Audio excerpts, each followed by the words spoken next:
খোলামুখ কয়লাখনি বা ওসিপিতে বিস্ফোরণ বা ব্লাস্টিংয়ের প্রতিবাদে বেসরকারি সংস্থার অফিসে হামলা চালানো বেশ কয়েকটি গ্রামের বাসিন্দারা।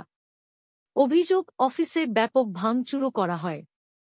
ভেঙে ফেলা হয় অফিসে থাকা কম্পিউটার সহ বিভিন্ন সামগ্রী।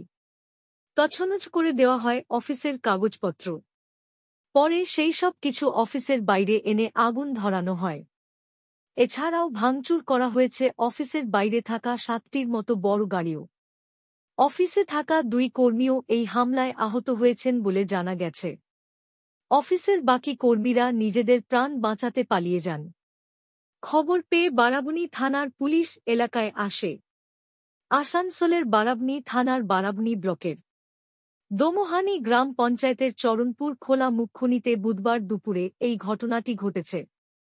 এই ঘটনায় গোটা এলাকায় ব্যাপক চাঞ্চল্য ছড়িয়ে পড়ে। জানা গেছে, এদিন দুপুর 2:30টা নাগাদ চরণপুর খোলামুখ কয়লাখনিতে ব্লাস্টিং করা হচ্ছিল। অভিযোগ, সেই ব্লাস্টিং খুব জোরে হচ্ছিল বা উচ্চতা সম্পন্ন ছিল। তাতে আশপাশের গ্রামের বাসিন্দাদের মধ্যে আতঙ্ক ছড়িয়ে পড়ে। বারবার এই কয়লাখনিতে ব্লাস্টিং নিয়ে এই সব গ্রামের মানুষদের অভিযোগ ছিল। ব্লাস্টিংয়ের কারণে গ্রামের বাড়িঘর ক্ষতিগ্রস্ত হচ্ছিল।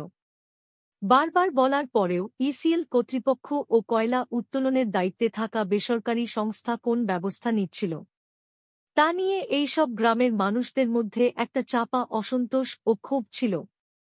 এরপর এদিন একই ঘটনা ঘটায় স্থানীয় আশেপাশের গ্রামের শতাধিক লোকজন ও স্থানীয় বাসিন্দারা চরণপুরে এসে বেসরকারি সংস্থার অফিসে ঢুকে পড়েন। ব্যাপক ভাঙচুর চালানো শুরু হয়। প্রথমে অফিসের নিরাপত্তা রক্ষী ও কর্মীরা গ্রামবাসীদের আটকানোর চেষ্টা করেন, কিন্তু গ্রামের মানুষদের সংখ্যা অনেকটাই বেশি থাকায় তারা পিছু হটেন। এরপর অফিস চত্বরে থাকা বেশ কিছু বড় গাড়ি ও ছোট গাড়িকেও ভাঙচুর করা হয়। তারপরে কম্পিউটার ও কাগজপত্র অফিসের বাইরে বার করে তার মধ্যে আগুন লাগিয়ে দেওয়া হয়। হামলা থামাতে গিয়ে অফিসের 2 কর্মী আহত হয়েছেন। ঘটনার খবর পেয়ে বারাবণী থানার পুলিশ এলাকায় ছুটে আসে। ইসিএলের সিআইএসএফও ঘটনার খবর পেয়ে পৌঁছায়। এই ঘটনায় আতঙ্ক ছড়িয়ে পড়ে অফিসের কর্মীদের মধ্যে।